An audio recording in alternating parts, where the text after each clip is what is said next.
Sir ఈ అంటే under world కానీ టెర్రర్ అటాక్స్ కానీ ఇవి బాగా గుర్తున్నవంటే ఈ ముంబై బ్లాస్ట్ ఒకటి, తర్వాత 26/11 ఒకటి, అండ్ హైదరాబాద్లో 2 times 2 డిఫరెంట్ బాంబ్ బ్లాస్ట్లు, అంటే Lumbini park and Gokul chat కానీ, దిల్సుఖ్నగర్లోని రెండు బాంబ్ బ్లాస్ట్లు కానీ, వీటి గురించి ఒకసారి అంటే మీకు గుర్తున్న instances if you can talk about. Definitely Lumbini park అయితే ఎప్పుడు గుర్తుంటుంది, గోకుల్ చాట్ కూడా గుర్తుంటుంది, మెకా మస్జిద్ ఒకటి జరిగింది.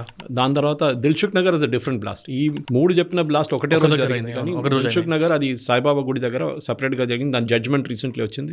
చాలా మంది డెత్ అది కూడా ఒక డిఫరెంట్ ప్లాన్ తో చేశారు కదా, టెంపుల్ దగ్గర ఫస్ట్ పేలిన తర్వాత అక్కడి నుంచి పరిగెడతారు కాబట్టి ఇంకో ప్లేస్ లో చేద్దాం అనుకున్నారు, కానీ జరగలేదు.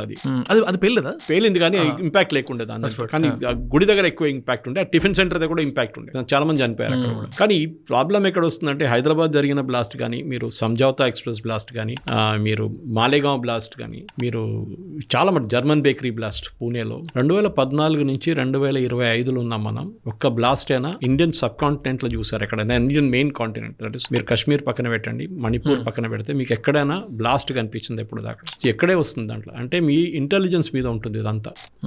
ఇంగ్లీష్ లో ఎప్పుడు చెప్తారు, your intelligence agency have to be lucky all the time. Me intelligence agency ఎప్పుడు లక్కీగా ఉండాలి.